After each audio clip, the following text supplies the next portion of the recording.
Hey everyone, Joe from TTA Performance again, giving you an update on Henry's 81 Turbo Trans Am. Today we're going to be pulling the turbo off, not only to upgrade the turbo, but we found a vacuum leak. We found a vacuum leak at the rear of the engine on the driver's side, the intake manifold to cylinder head gasket. It seems to be sucking air from underneath.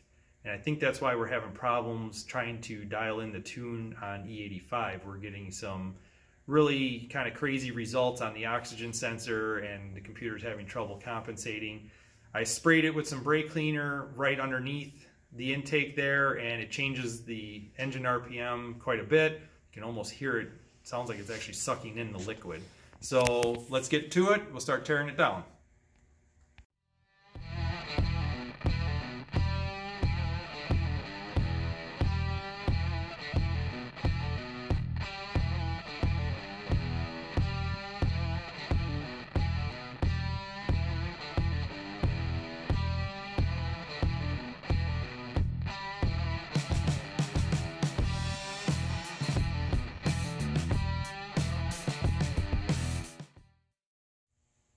All right, got the intake off.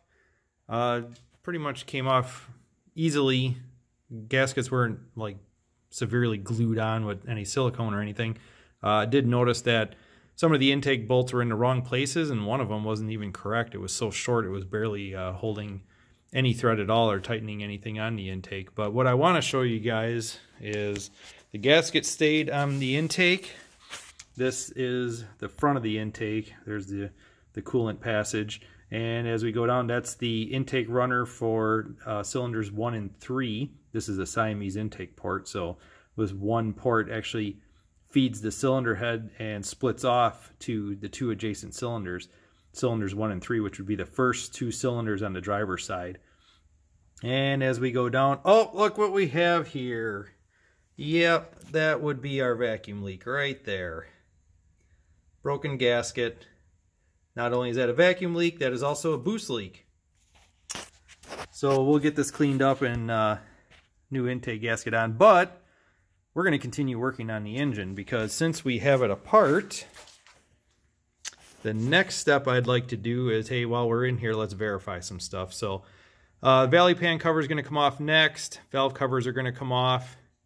We're going to check over the camshaft, make sure there's no rounded cam lobes or worn out lifters, and then we're also going to check the 165 roller rocker arms just to double check to make sure that the valve lash is correct, and we'll go through that.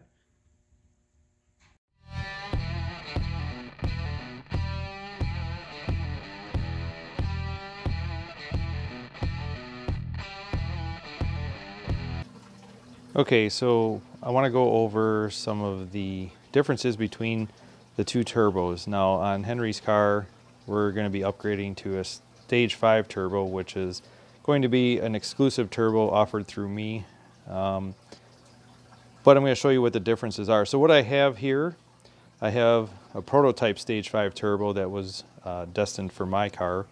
Henry obviously wanted it also before I could even test it.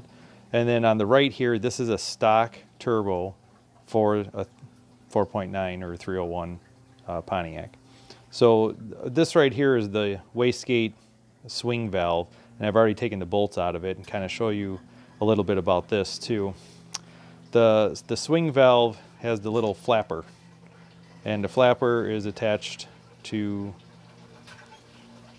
the little bracket that the actuator rod attaches to. So a lot of people get confused and think that this is seized up on their car, or that it's not working, they're not building any boost. Mainly it's because the wastegate actuator will hold that closed. It'll be pulling on it all the time, and you actually have to pull it out and extend the rod under spring pressure in order to make it open. So don't get confused thinking there's something wrong if you can't push it in, because you're not supposed to push it in. You're supposed to pull the rod out. But anyway, so once we take off the swing valve, you can see there is a major difference here between the stage 5 and the stock turbine wheel. This is the exhaust wheel, turbine wheel. This is the turbine housing. I don't modify the turbine housing other than it is opened up internally. And as we can see, there is a very large difference between the stock turbine wheel and, of course, the stage 5 turbine wheel. That's the biggest difference between the two. Now, if we flip them over, there is a difference on the compressor side, which I also call it the cold side. And we'll see if we can flip these around.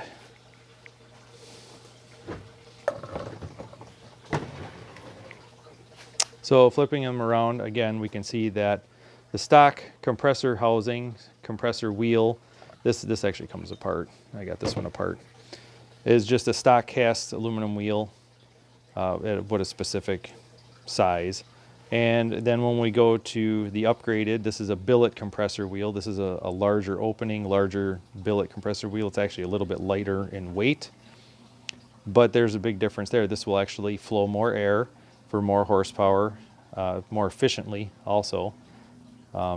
Technically, this one's supposed to be able to flow somewhere over 400 horsepower. But the stage 5 turbo, this is what you get. You get the billet compressor wheel, which this is also available in my standard upgrade. And then, of course, the stage 5 exhaust wheel. Now, sometimes you'll hear me say that the original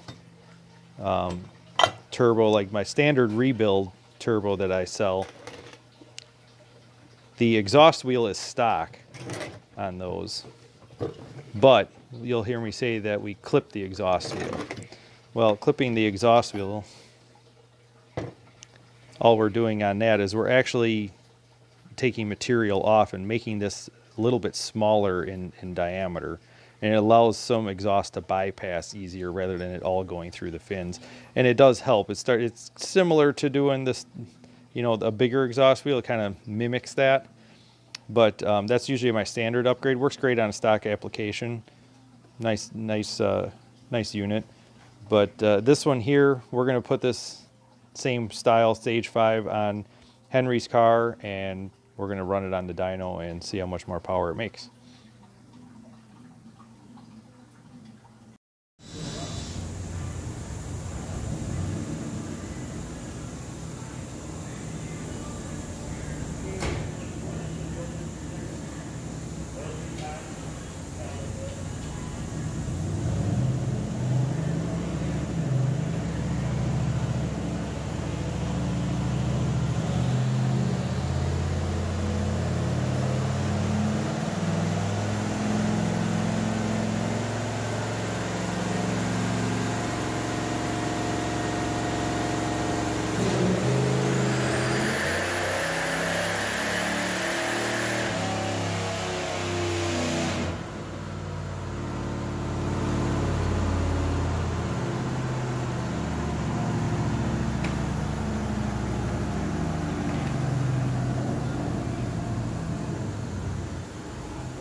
So this was something interesting that we were trying on the dyno.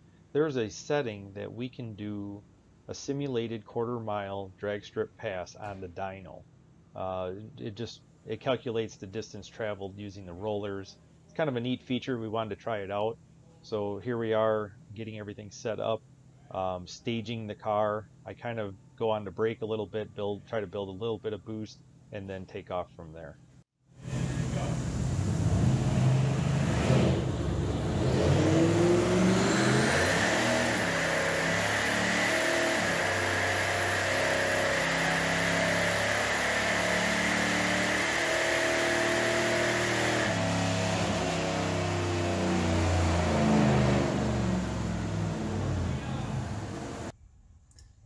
So what did you guys think of Henry's car? I think that stage 5 turbo is definitely the way to go.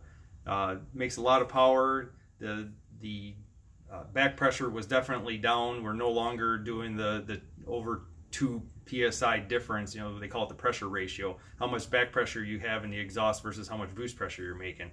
With this original turbo, we were 2 to 1, a little over 2 to 1. With this one here, it's more like 1.5 to 1.